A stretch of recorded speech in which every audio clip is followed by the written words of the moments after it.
ഇന്ന് ബ്രേക്ക്ഫാസ്റ്റിന് ഞാൻ മുട്ടക്കറിയും നീർദോശയാണ് ഉണ്ടാക്കാൻ പോകുന്നത്. അപ്പോൾ മുട്ട ഞാൻ പുഴുങ്ങാനായിട്ട് കുക്കറിലേക്ക് വെച്ചിരിക്കുകയാണ്. ഞാൻ ഒറ്റ വിസിൽ കേൾപ്പിച്ച ശേഷം സ്റ്റീം പോയിട്ട് മാറ്റുകയാണ് ചെയ്യുന്നത്. അപ്പോൾ നീർദോശയ്ക്ക് വേണ്ടി ഞാൻ തലേദിവസം തന്നെ ഇതുപോലെ കാസ്റ്റ് അയൺ പാനാണ് കേട്ടോ, പാനിൽ ഓയിൽ തടവി വെച്ചിട്ടുണ്ട്. അപ്പോൾ പെട്ടെന്ന് നമുക്കത് ഇളക്കി എടുക്കാൻ പറ്റും. പിന്നെ ഞാൻ രാവിലെ തന്നെ ചായക്ക് വെക്കുകയാണ്. അപ്പോൾ ഇതെല്ലാം ഒരേ സമയം ചെയ്യണ പണികളാണ് കേട്ടോ.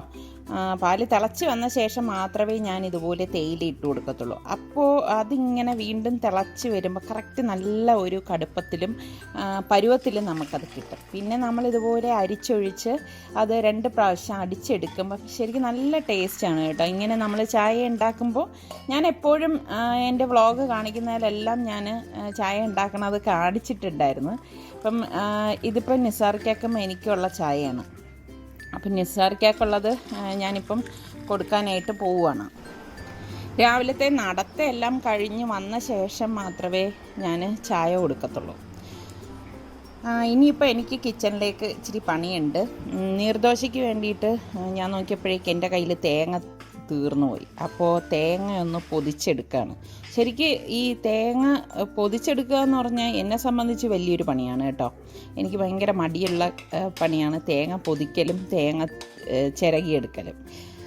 എന്തായാലും നമുക്ക് ചെയ്തല്ലേ പറ്റത്തുള്ളൂ. അപ്പോൾ പെട്ടെന്ന് അതെല്ലാം ഒന്ന് ചിരകിയെടുത്തു. പിന്നെ ഇതിനിടയിൽ വെള്ളം തിളപ്പിക്കാൻ വെച്ചിട്ടുണ്ടായിരുന്നു. എന്നും രാവിലെ ഞാൻ ഇതുപോലെ പാത്രത്തിൽ നമുക്ക് കുടിക്കാനുള്ള വെള്ളം കുറച്ച് പതിമുഖം ഇട്ട് തിളപ്പിച്ചെടുക്കും. എനിക്ക് ആ കളർ കാണാൻ ഭയങ്കര ഇഷ്ടമാണ്. അപ്പം ഞാൻ നീർദോശ ഉണ്ടാക്കാൻ വേണ്ടിയിട്ട് ഞാൻ തലേദിവസം അരിയൊന്നും കുതിർത്തിട്ടൊന്നും ഇല്ലായിരുന്നു. നമ്മളുടെ പത്തിരിപ്പൊടിയില്ലേ, ആ പത്തിരിപ്പൊടി ഇട്ട് തന്നെയാണ് ഞാൻ എടുക്കുന്നത്. അപ്പോൾ അതിൽ ഞാൻ 2 കപ്പ് വെള്ളം ഇതുപോലെ ഒഴിച്ചു കൊടുക്കും. പാകത്തിനുള്ള ഉപ്പ് മിക്സിയുടെ ജാറിലേക്കാണ് കേട്ടോ ഒഴിച്ചു കൊടുത്ത ശേഷം ഞാൻ ഇതുപോലെ 2 കപ്പ് സെയിം കപ്പിൽ തന്നെ 2 കപ്പ് അരിപ്പൊടി ഇതുപോലെ ഇട്ട് കൊടുക്കും. അരിപ്പൊടി ഇട്ട് കൊടുത്ത ശേഷം ഇതുപോലെ പകുതി തേങ്ങ ചിരകിയത് ഇതുപോലെ വെച്ചിട്ട് ഒന്ന് അടിച്ചെടുക്കും. ഇത്രയും മാത്രമല്ല കേട്ടോ, ഇത് ഇനി ഒരു പാത്രത്തിലേക്ക് ഇതുപോലെ ഒഴിച്ച ശേഷം ഇതിലേക്ക് കുറച്ചധികം വെള്ളം ഒഴിക്കും. ഇതിപ്പോൾ കട്ടിക്കാണ് ഇരിക്കുന്നത്. അപ്പോൾ അതുകൊണ്ട് തന്നെ ഞാൻ അതിൻ്റെ ഇരട്ടിയിൽ കൂടുതൽ വെള്ളം ഇതുപോലെ ഒഴിച്ചു കൊടുക്കും. അതായത് നല്ല ലൂസ് ബാറ്ററാക്കി മാറ്റും. ഇതുപോലെ കണ്ടോ, ഇപ്പോൾ നല്ല ലൂസായിട്ടുണ്ട്. അതിലേക്ക് ഞാൻ 1 ടേബിൾ സ്പൂൺ ഓയിലും കൂടി ഒഴിച്ചു കൊടുക്കുന്നുണ്ട്. ഞാനിവിടെ വെളിച്ചെണ്ണയാണ് ഒഴിച്ചിരിക്കുന്നത്. അപ്പം ഞാൻ ഇതിൻ്റെ കറിക്ക് വേണ്ടി, അത് മുട്ടക്കറിയാണെന്ന് ഞാൻ പറഞ്ഞില്ലേ, അപ്പോൾ അതിന് വേണ്ടിയിട്ടുള്ള ഉള്ളിയും ഇഞ്ചിയും വെളുത്തുള്ളിയും പച്ചമുളകും ഒക്കെ എടുത്തിട്ടുണ്ട്. അതെല്ലാം ഒന്ന് കട്ട് ചെയ്തെടുക്കുകയാണ്. പിന്നെ ഇപ്പോൾ ആ ഈസി ചോപ്പറിലിട്ട് ഞാനൊന്ന് ചോപ്പ് ചെയ്തെടുക്കും. അപ്പോൾ ചോപ്പറിലിടണമെങ്കിൽ ഇതുപോലെ നമ്മൾ ചെറിയൊരു പീസായിട്ട് കട്ട് ചെയ്തിട്ടാൽ മാത്രമേ ഈ ചോപ്പറിലിട്ടൊന്ന് കറക്കിയെടുക്കാൻ പറ്റത്തുള്ളൂ. എൻ്റെ ചെറിയ ചോപ്പറാണ് കേട്ടോ. മുൻപൊക്കെ ഞാൻ ഇലക്ട്രിക് ചോപ്പറായിരുന്നു ഉപയോഗിച്ചുകൊണ്ടിരുന്നത്. ഇപ്പോൾ പിന്നെ ഇതുള്ളത് കൊണ്ട് എളുപ്പമുണ്ട്. അപ്പോൾ ഞാനിതെല്ലാം ഇഞ്ചിയും വെളുത്തുള്ളിയും പച്ചമുളകും സെപ്പറേറ്റ് ആക്കി ഇതുപോലെ ഒന്ന് ചതച്ചെടുക്കും. ഇതുപോലെ ക്രഷ് ചെയ്തെടുക്കണം. പിന്നെ നമുക്ക് വേണ്ടത് കുറച്ചധികം കരിവേപ്പിലയാണ്. അപ്പോൾ ഞാൻ കരിവേപ്പിലയും എടുത്തിട്ടുണ്ട്. ഒരു കടായി അടുപ്പത്തേക്ക് വെച്ചിട്ട് അതിലേക്ക് ഞാൻ 3 ടേബിൾ സ്പൂൺ ഓയിൽ ഒഴിച്ചിട്ടുണ്ട്. വെളിച്ചെണ്ണയാണ് ഞാനിവിടെ എടുത്തിരിക്കുന്നത്. എന്നിട്ട് പട്ട, ഗ്രാമ്പു, ഏലക്ക ഇട്ട് കറിവേപ്പിലയിട്ട് നമ്മൾ ഈ ചതച്ച് വെച്ചിരിക്കുന്ന ഇഞ്ചി വെളുത്തുള്ളി പച്ചമുളകുണ്ടല്ലോ അതും കൂടി ഇട്ടൊന്ന് വഴറ്റി കൊടുക്കും. അതിനുശേഷം നമ്മൾ ഈ ചോപ്പ് ചെയ്ത് വെച്ചിരിക്കുന്ന സവാള, ഞാനിവിടെ 3 സവാളയാണ് എടുത്തിരിക്കുന്നത്, അതും കൂടി ഇട്ട് നന്നായിട്ടൊന്ന് ഇളക്കി കൊടുക്കും. എന്നിട്ട് പെട്ടെന്ന് ഇതാവാൻ വേണ്ടി ഞാനിത് മൂടി വെച്ചിട്ടുണ്ട്. പിന്നെ ഞാൻ 1 ടൊമാറ്റോയാണ് ഇതിലേക്ക് എടുത്തിരിക്കുന്നത്, അതും ഒന്ന് ചോപ്പ് ചെയ്തെടുക്കും. അപ്പോൾ ഞാൻ നമ്മളുടെ നീർദോശ തയ്യാറാക്കാനുള്ള കാസ്റ്റ് അയൺ പാൻ ഇതുപോലെ അടുപ്പത്തേക്ക് വെച്ച് ചൂടാക്കി ഓയിൽ പുരട്ടിയ ശേഷം ഇതുപോലെ മാവ് കോരി ഒഴിച്ച് കൊടുക്കും. ഒഴിച്ച ശേഷം ഇതൊന്ന് മൂടി വെക്കും. അപ്പോൾ ഈ സമയം തന്നെ നമ്മളുടെ മുട്ടക്കറിക്കുള്ള സവാളയൊക്കെ ഒന്ന് വഴണ്ടിയിട്ടുണ്ട്. നല്ലതുപോലെ വഴണ്ട ശേഷം ഇതുപോലെ പൊടികൾ ഇട്ട് കൊടുക്കും. ഞാനിവിടെ 1.5 ടേബിൾ സ്പൂൺ മഞ്ഞൾപ്പൊടിയും ഏകദേശം 2 ടേബിൾ സ്പൂണോളം കാശ്മീരി ചില്ലി പൗഡറും 1/2 ടീസ്പൂണ് ഗരം മസാല പൊടിയും പാകത്തിനുള്ള ഉപ്പും ഇട്ട് ഇതുപോലെ ഒന്ന് ഇളക്കിയെടുക്കും. അപ്പോൾ ആ സമയം തന്നെ നമ്മളുടെ നീർദോശ ഇവിടെ റെഡി ആയിട്ടുണ്ട്. അപ്പോൾ അത് ഞാൻ ഇതുപോലെ ഇളക്കിയിട്ട് ഒരു പാനിലേക്ക് മാറ്റും. ഇപ്പോൾ കാസ്റ്റ് അയൺ പാൻ ആയതുകൊണ്ടാണ് ഇടയ്ക്കിടയ്ക്ക് ഇതുപോലെ ഓയിൽ ബ്രഷ് ചെയ്ത് കൊടുക്കേണ്ടി വരുന്നത് കേട്ടോ. പക്ഷേ ടേസ്റ്റ് കൂടുതൽ ഇതുപോലെ കാസ്റ്റ് അയൺ പാനിൽ ഉണ്ടാക്കിയെടുക്കാനാണ്. അപ്പോൾ നമ്മളുടെ ഈ അതായത് പൊടികളുടെ മണമൊക്കെ മാറിയിട്ടുണ്ട്. അപ്പോൾ ഞാൻ ആ ടൊമാറ്റോ ചോപ്പ് ചെയ്തതിലേക്ക് ഇട്ടിട്ട് ഇതുപോലെ ഒന്ന് ഇളക്കി കൊടുക്കും. അപ്പോൾ ഈ രീതിയിൽ മുട്ടക്കറി ഉണ്ടാക്കാത്തവരുണ്ടാക്കി നോക്കണം കേട്ടോ, നല്ല ടേസ്റ്റാണ്. അപ്പോൾ അതേസമയം തന്നെ ഞാൻ ഈ പാനും അടുപ്പത്തേക്ക് വെച്ചിരിക്കുന്നുണ്ട്. ഒരറ്റത്ത് നീർദോശയും ഒരറ്റത്ത് മുട്ടക്കറിയാണ് തയ്യാറാക്കുന്നത്. എല്ലാം ഇങ്ങനെ ഇടവിട്ട് ഓരോ കാര്യങ്ങൾ ചെയ്യുന്നത്. എങ്കിൽ മാത്രമേ ഒരേ സമയത്ത് നമുക്ക് എല്ലാം റെഡിയാക്കി എടുക്കാൻ പറ്റൂ. ഇതുപോലെ എണ്ണ തെളിഞ്ഞ് വരുന്ന സമയത്ത് നമ്മൾ ഇതൊന്നും കൂടി ഒന്ന് ഈ മസാലയൊന്ന് ഇളക്കി കൊടുക്കണം. ഇളക്കി കൊടുത്ത ശേഷം നമ്മളിതിലേക്ക് ഫ്രഷ് മിൽക്കില്ലേ, പാല്, ഞാനിവിടെ മിൽമയുടെ പാലാണ് എടുത്തിരിക്കുന്നത്. അത് 2 കപ്പ് പാൽ ഇതിലേക്ക് ഒഴിച്ചു കൊടുക്കും. അപ്പം തേങ്ങാപ്പാലൊന്നും എൻ്റെ കയ്യിലില്ലാത്തപ്പോൾ ഞാൻ പെട്ടെന്ന് ചെയ്യണ പണി ഇങ്ങനെയൊക്കെയാണ് കേട്ടോ. അപ്പം ഇതുപോലെ ഒന്ന് തിളച്ച് വരുമ്പോഴേക്ക് നമ്മൾ മുട്ട പുഴുങ്ങി വെച്ചിട്ടുണ്ടല്ലോ, അതൊന്ന് വരഞ്ഞിട്ട് ഇതിലേക്ക് ഇതുപോലെ ഒന്ന് ഇട്ട് കൊടുക്കും. എന്നിട്ടൊന്ന് ഇളക്കിയെടുക്കും. നല്ല ടേസ്റ്റാണ് കേട്ടോ. അപ്പോൾ ഫ്രഷ് മിൽക്ക് ഉപയോഗിക്കുന്നതുകൊണ്ട് തന്നെ ചൊവ വരുമെന്നോ ഒന്നും വിചാരിക്കേണ്ട. നിങ്ങൾക്ക് തീർച്ചയായിട്ടും ട്രൈ ചെയ്ത് നോക്കാം. ട്രൈ ചെയ്ത് നോക്കിയ ശേഷം എനിക്ക് ഫീഡ്ബാക്ക് തരണേ എങ്ങനെ ഉണ്ടായിരുന്നു എന്ന്. അപ്പോൾ നമ്മുടെ മുട്ടക്കറി ഇവിടെ റെഡി ആയിട്ടുണ്ട്. അപ്പോൾ ഇവർക്കൊക്കെ കഴിക്കാനായിട്ട് കൊടുക്കുകയാണ്. കാരണം എല്ലാവർക്കും ഓൺലൈൻ ക്ലാസ്സും സൽമാനാണെങ്കിൽ പഠിപ്പിക്കാനും ഒക്കെ ഉള്ളതുകൊണ്ട് ഒരേ സമയം തന്നെ ഇവരൊക്കെ ബ്രേക്ക്ഫാസ്റ്റ് ഞാൻ കൊടുക്കും. അപ്പോൾ എല്ലാവരും ബ്രേക്ക്ഫാസ്റ്റ് കഴിക്കുകയാണ്. ഇത് നല്ലൊരു കോമ്പിനേഷനാണ് കേട്ടോ, നീർദോശയും ഈ മുട്ടക്കറിയും. ഇപ്പം ക്ലാസ്സൊന്നും ഇല്ലെങ്കിലും നമ്മളുടെ വീട്ടിൽ പരമാവധി എല്ലാവരും ഒരുമിച്ചിരുന്ന് തന്നെ ബ്രേക്ക്ഫാസ്റ്റ് കഴിക്കും കേട്ടോ. പിന്നെ അത് കഴിഞ്ഞ് വന്നു കഴിഞ്ഞാൽ പിന്നെ പാത്രം കഴുകൽ മഹാമേളത്തിലേക്ക് കടക്കും. ആ പാത്രമൊക്കെ കഴുകി വെച്ച് സിങ്കൊക്കെ ഒന്ന് വൃത്തിയാക്കി മാറ്റും. ഇനിയിപ്പോൾ അടുത്തെന്താണ്, ലഞ്ചിനുള്ള പുറപ്പാടാണല്ലോ. അപ്പോൾ വീണ്ടും ഇതെല്ലാം ചീത്തയാവും. അപ്പോൾ അതുകൊണ്ടാണ് പെട്ടെന്ന് ഇതൊക്കെ ഒന്ന് റെഡിയാക്കണം. പിന്നെ ഞാൻ ഈ കാസ്റ്റ് അയൺ സൂക്ഷിക്കുന്നത് എങ്ങനെയെന്ന് പലരും എൻ്റെ അടുത്ത് ചോദിച്ചിട്ടുണ്ട്. ഇപ്പം ഞാൻ ഉപയോഗം കഴിഞ്ഞ് ഇതൊന്ന് തണുത്ത ശേഷം ഇതുപോലെ കഴുകും കേട്ടോ. ഞാൻ സോപ്പ് ലിക്വിഡ് ഉപയോഗിച്ച് തന്നെയാണ് കഴുകുന്നത്. അതൊന്ന് കഴുകിയ ശേഷം ഞാൻ ഗ്യാസിലേക്ക് വയ്ക്കും. അപ്പോൾ അത് ഞാൻ പറയാം. അപ്പോൾ അതിന് മുൻപ് ഞാൻ ഈ ഗ്യാസൊക്കെ ഒന്ന് ക്ലീൻ ചെയ്യട്ടെ. കാരണം ഈ നീർദോശയൊക്കെ ഉണ്ടാക്കുമ്പോൾ ഗ്യാസ് വല്ലാതെ അങ്ങ് ഈ അടുപ്പ് ചീത്തായിപ്പോവും.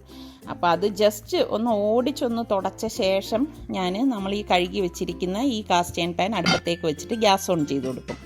അപ്പോൾ അതിനിടയിൽ ഞാൻ വന്ന് നോക്കിയപ്പോൾ ഇവരൊക്കെ ക്ലാസ്സിലേക്ക് കയറി കഴിഞ്ഞു. പിന്നെ ഞാൻ ഇതിനിടയിൽ ഞങ്ങളുടെ വീട് പണി നടക്കുന്ന സ്ഥലത്തേക്ക് പോയി. അത് കഴിഞ്ഞിട്ട് ഞങ്ങളുടെ അവിടെ ബുധനാഴ്ച മീൻ വണ്ടി വരും. അവിടെ ചെന്ന് മീനൊക്കെ വാങ്ങിയിട്ട് വന്നു. പിന്നെ ഞാൻ നേരത്തെ വെച്ചിരുന്ന പാൻ ഇതുപോലെ ഗ്യാസിലേക്ക് വെച്ചിട്ട് ഓയിൽ തടവി ഇതുപോലെ മാറ്റി വെക്കുകയാണ് ചെയ്യണത്. ഇനി ഞാൻ ഉപയോഗിക്കുന്ന നേരം അതൊന്ന് കഴുകിയിട്ട് വീണ്ടും ഓയിൽ തടവി വെക്കുകയാണ് ചെയ്യുന്നത്. അപ്പം നമ്മൾ കഴിഞ്ഞ ആഴ്ച നടന്ന ഗിവ് എവേയില് 3 ക്വസ്റ്റ്യൻസ് ആണ് ചോദിച്ചിരുന്നത്. അതിൽ ആദ്യത്തെ ക്വസ്റ്റ്യൻ എന്ന് പറയുന്നത് ഈസി ആൻഡ് ചില്ലി യാം എന്ന് ഞാനൊരു വീഡിയോ ഇട്ടിട്ടുണ്ടായിരുന്നു. അതിൽ ഞാനൊരു വീറ്റ് പൊറോട്ട ഉണ്ടാക്കുന്നുണ്ട്. അതിൽ എത്ര കപ്പ് ഗോതമ്പ് മാവാണ് ഉപയോഗിച്ചതെന്ന്. അതിന്റെ ഉത്തരം 2. പിന്നെ രണ്ടാമത്തെ ക്വസ്റ്റ്യൻ ഔലോസ് പൊടിയും ഉണ്ടയും എന്നുള്ള ആ ഒരു വീഡിയോയിൽ ഞാൻ എത്ര ടീസ്പൂൺ ചെറിയ ജീരകമാണ് ഉപയോഗിച്ചത്. അതിന്റെയും ആൻസർ 2. പിന്നെ മൂന്നാമത്തെ ക്വസ്റ്റ്യൻ എന്ന് പറയുന്നത് അറബി നാട്ടിൽ നിന്നൊരു അതിഥി എന്നുള്ള ആ ഒരു വീഡിയോയിൽ ഞാൻ എത്ര കപ്പ് വേവിച്ച കടലയാണ് ഉപയോഗിച്ചത്. അതിന്റെ ഉത്തരം 1.5. കമന്റ് പിക്കർ ഉപയോഗിച്ചാണ് നമ്മൾ വിജയിയെ കണ്ടെത്തുന്നത്. അപ്പൊ അതുകൊണ്ടാണ് നിങ്ങൾ കറക്റ്റ് ആയിട്ട് ആൻസർ ചെയ്യണമെന്ന് പറയുന്നത്. അപ്പൊ നമുക്ക് നോക്കാം ആരാണ് വിജയി എന്നുള്ളത്. അപ്പൊ എത്ര പേര് ഈ പറഞ്ഞ മാതിരി ഇത് അയച്ചിട്ടുണ്ടെന്ന് നമുക്കിത് നോക്കുമ്പോൾ മനസ്സിലാവും. 900 1900 പരം പേരാണ് നമുക്ക് കമന്റ് ചെയ്തിരിക്കുന്നത്. അതിൽ 231 പേരാണ് ശരി ഉത്തരം അയച്ചത്. അപ്പൊ നമുക്ക് നോക്കാം ആരാണ് വിന്നർന്ന്. സിജി ബിൻഡാസ് ആണ് വിജയി ആയിരിക്കുന്നത്. അപ്പൊ സിജി ബിൻഡാസ് നമുക്ക് ഇമെയിൽ അയക്കണം കേട്ടോ, salukitchen@gmail.com. അപ്പൊ ഇതിൽ കിട്ടാത്തൊരു വിഷമിക്കണ്ട, നമ്മളുടെ അടുത്ത ഗിവ് അവേ അടുത്ത എപ്പിസോഡിൽ സ്റ്റാർട്ട് ചെയ്യുന്നതാണ്. ഇതിൽ പങ്കെടുത്ത എല്ലാവർക്കും ഒരിക്കൽ കൂടി നന്ദി അറിയിക്കുകയാണ്. നമ്മളുടെ ഈ വിന്നറിന് ഗിഫ്റ്റ് സ്പോൺസർ ചെയ്യുന്നത് തിരുവനന്തപുരം കവടിയാറിലുള്ള സോഫൈൻ എന്ന് പറയുന്ന ഈ ഷോപ്പുകാരാണ്. ഇതാണ് നമ്മളുടെ വിന്നറിനുള്ള ഗിഫ്റ്റ് എന്ന് പറയുന്നത് കേട്ടോ. നല്ല ഒരു കുർത്തി സെറ്റാണ്, നല്ല ഒരു നല്ല ഒരു കളർ കോമ്പിനേഷനൊക്കെ ഉള്ള ഒരു സെറ്റാണ്. ഒക്കെ തന്നെ ഓൺലൈൻ സ്റ്റോറും ഉണ്ട്. അപ്പോൾ അതിൻ്റെ ലിങ്ക് നമ്മളുടെ ഡിസ്ക്രിപ്ഷൻ ബോക്സിൽ കൊടുത്തിരിക്കാം, താല്പര്യമുള്ളവർക്ക് നോക്കാവുന്നതാണ്. അപ്പം ഞാൻ ഇവിടെ 2 ടൈപ്പ് മീൻ വാങ്ങിച്ചിട്ടുണ്ടായിരുന്നു. ഇതുപോലെ ചെമ്മീനും ഉണ്ട്, പിന്നെ നമ്മുടെ നാട്ടിൽ കണ്ണൻകൊഴിയാളാന്നാണ് പറയുന്നത്, നിങ്ങളുടെ അവിടെ എന്ത് പറയുമെന്ന് എനിക്കറിയത്തില്ല. അപ്പോൾ അത് രണ്ടും ഒന്ന് ക്ലീൻ ചെയ്യാണ്. അപ്പം ക്ലീൻ ചെയ്താണ് വാങ്ങിയത്, പക്ഷേ ഈ നടുവിലെ അഴുക്കൊന്നും അവർ കളയത്തില്ല. അപ്പോൾ അതൊക്കെ ഒന്ന് കഴുകി വൃത്തിയാക്കിയ ശേഷം ഞാൻ ഈ ചെമ്മീൻ മസാല പുരട്ടി വെക്കുകയാണ്. സാധാരണ പോലെ തന്നെ ഞാൻ മുളക് പൊടി, മഞ്ഞൾപ്പൊടി, കുരുമുളക് പൊടി, ഉപ്പ്, ഇത്രയും മസാലയാണ് ഇപ്പോൾ ഇതിലേക്ക് ചേർക്കുന്നത്. വെള്ളം ഒഴിക്കത്തില്ല കേട്ടോ. എന്നിട്ട് കഴുകി വൃത്തിയാക്കി ഈ ചെമ്മീൻ ഇതുപോലെ ഒന്ന് മിക്സ് ചെയ്തെടുക്കും. അപ്പം ഞാൻ ഈ സമയം തന്നെ മിക്സ് ചെയ്ത ശേഷം അരി അടുപ്പത്തേക്ക് വെക്കുവാണ്. ഞാൻ എപ്പോഴും പറയുന്ന പോലെ പ്രഷർ കുക്കറിൽ അരമണിക്കൂർ, ഇതാണ് എനിക്ക് ചോറ് വേകാൻ വേണ്ട സമയം. അപ്പോൾ ചോറ് റെഡി ആയപ്പോഴേക്കും ഞാൻ അതങ്ങ് ഊറ്റി മാറ്റി വെച്ചു.